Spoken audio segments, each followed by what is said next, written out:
I am obsessed with these lenses. These are the Blazar Remus Anamorphic, and I freaking love them. Now, for full transparency, they are not sponsoring this video, but we do have a sponsor, and that is Artlist, but more on them a little bit later. Now, why am I so obsessed with these lenses? Well, first of all, the image that you get out of them. It reminds me of a modern vintage lens, where it's not overly sharp, you get that creaminess around the edges. It's got this grit that I really love, but also a very nice character. Now, another reason I'm so obsessed with these lenses is their price point. You can pick up a set of 3 for under $3,000. Now, to put things in perspective, one of my favorite anamorphic lenses, the Atlas Mercury, one lens will set you back $8,000. Now, I've used Mercuries a ton of times. I've used the Blazar for over 8 months, and I can tell you right now, the Blazar Remus punch way above their weight class. Now, getting into the physicality of these lenses, these things are tiny. As you can see, the 65 literally fits in the palm of my hand, and for reference, the 45 is even smaller than this. They are not that heavy at all, and also the design, I really like that retro look. It kind of mimics the optics. As I was saying, this has a modern vintage look, and I really like that. Now, this is going to be really great for cameras like the Komodo X, which have a smaller footprint, so it's going to be perfect for that camera, or even the FX3, because these are full frame. Now let's talk a little bit about specs. This is a 1.5 squeeze anamorphic lens. The front diameter is 80 millimeters and the filter thread is 77. It has 16 blades and the focus throw is 150 degrees. Now this does come in 3 different flaring options. You can get one in silver, blue, or amber. Personally, I like the blue flaring because it's more traditional and I think it looks cooler. Now, as I mentioned before, I have been using these lenses now for over 8 months and I really like them. There are certain flaws, if you want to call them that, but not really a deal breaker. Now, the first one I want to talk about is the 45 millimeter in particular. The minimum focus distance is slightly over 2 feet, which is not that great. It kind of irritates me. The 65 and 100 are fine. The 45, if you want that wide angle and you're shooting in a tight room, it's going to be a problem. Trust me, I've been in that situation. The second thing is the pin cushion distortion that you get, especially when filming on a full frame camera.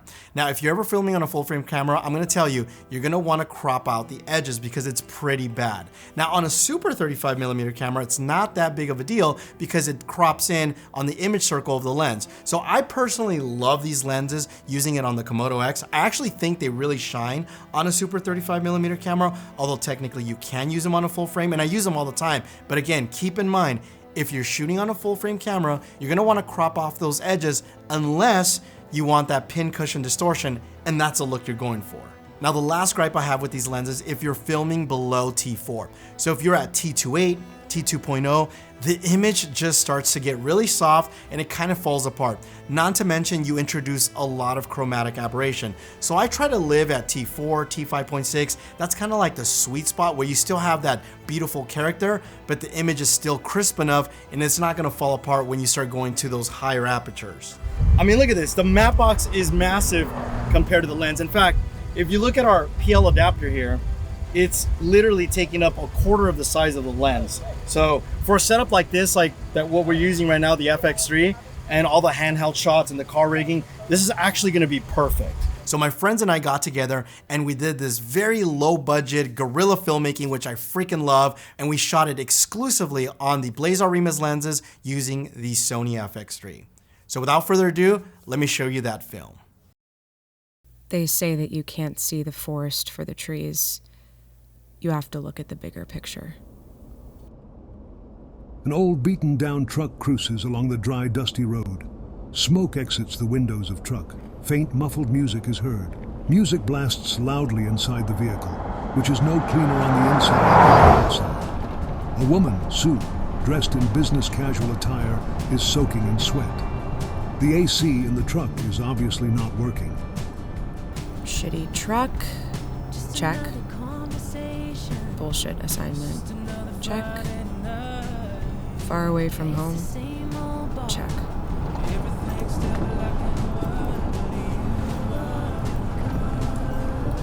She struggles to smoke her cigarette and unbutton the top of her shirt while driving. The windows are down, blowing her hair around, making the process even more difficult.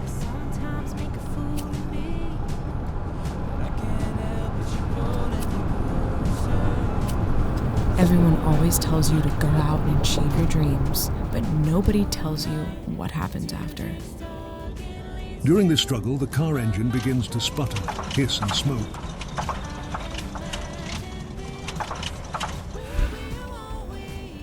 Sue pulls over to the shoulder of the road.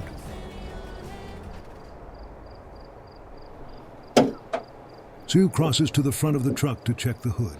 Smoke exits the vehicle.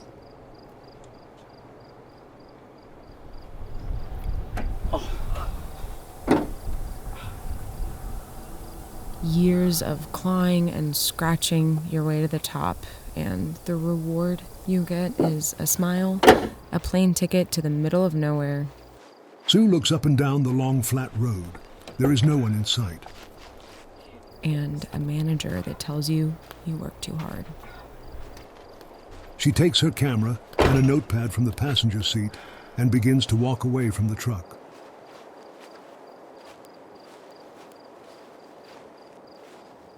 Sue makes her way up a small hill. She uses her camera viewfinder to search the area. She spots a gas station. Sue makes her way to the gas station, sitting out in the middle of the desert. But I don't think I work too hard. She peeks through the front window and sees a phone sitting on the old, dusty counter. I don't think any dreamer can. Sue enters the gas station and makes a beeline to the phone. Maybe this job has kept me at arm's length from myself. She puts the phone up to her ear, but the line is disconnected. It's like time is passing by slowly, but I feel twice as old. Frustrated, she angrily sets the phone back down. The sound of the back door slowly creaking open pierces the room. In a moment of curiosity, she exits the back door of the gas station. Pressing onward, Sue notices an old stone cabin in the distance. It's like I'm home.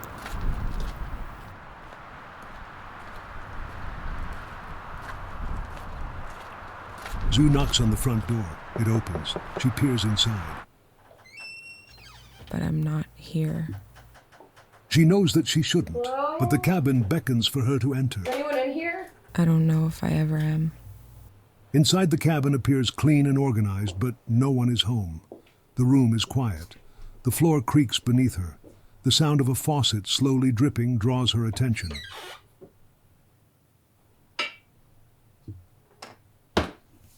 She pours herself a glass of water from the faucet and takes a seat at the kitchen table.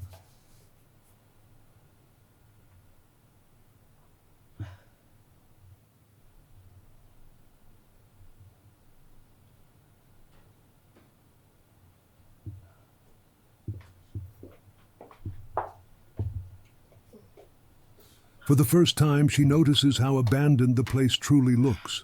The silence of the room is calming.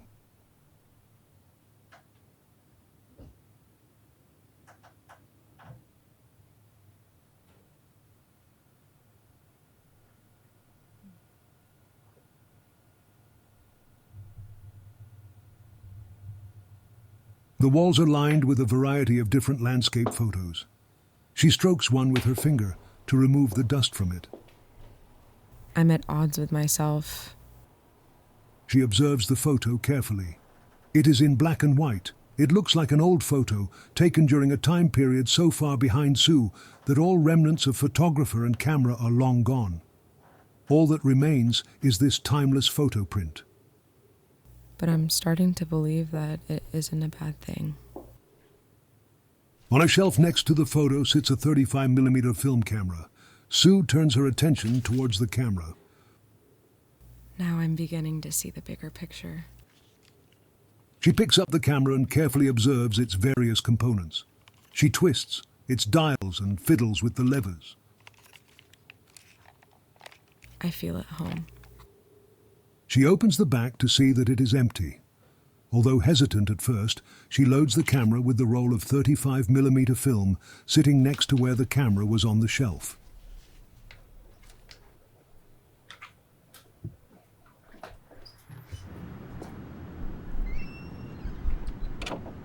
Sue exits the cabin, staring into the distance. For a moment, when the light gleams right over the mountains, she catching a feeling of inspiration. She grabs the film camera and frames her photo. She clicks the shutter button, and for a brief moment, everything freezes. It's just her and her art. The sun beams on her face, and she smiles, taking in a breath of fresh air. She relishes in the solitude. So I think these lenses look incredible. Now I thought it would be fun to show the script and the film playing side by side so you guys can see how we deviated from the script. And this happens often whenever you're making a movie. Now this is my rendition of the film. The actual full version is actually on the director's YouTube channel, which is Aaron, and I'll leave a link down below the like button so you guys can watch that. So on my rendition, you obviously have the narrator, and of course you have Kira's voiceover, which is 100% real, but the actual narrator was done using Artlist's new voiceover AI feature, which is freaking wild. And let me show you guys how we did that. If you go to the Artlist website, they have a new tab called voiceover, and here you're able to choose from a variety of male and female voices that you can select to try out. I remember the way we laughed, like everything was okay. Hey, I'm Lucas, and I'm an FPV drone pilot. Why do I love what I do so much? Now immediately you'll notice how good they sound, and that's because they actually used real voice actors to make it sound lifelike and not so robotic. Now once you find a voiceover that matches the style that you're looking for, you can enter the text you want to convert it and hit generate. And within a few seconds, it will create a voiceover. Now this is what's wild, is that I can actually tweak the audio in the voice settings. So there's 3 sliders that I can play with that really change the tonality and inflection on how it sounds. So whether you want it to sound more expressive or have a punchier delivery, you have control to fine tune the voice. If you guys are ready to try out Artlist's new AI voiceover feature, make sure you use my link down below in the description because you will get 2 months free with your annual subscription. And now back to your regularly scheduled program. So that's my mini review on the blazar remus lenses. They're not perfect and there are no Atlas Mercury lenses, but for $2,800 for 3 of them, yeah, it's kind of hard to beat. My name is Armando. Thanks again for watching, and you will catch me in the next one. Adios. Roxanne. I don't know why I feel like singing Roxanne.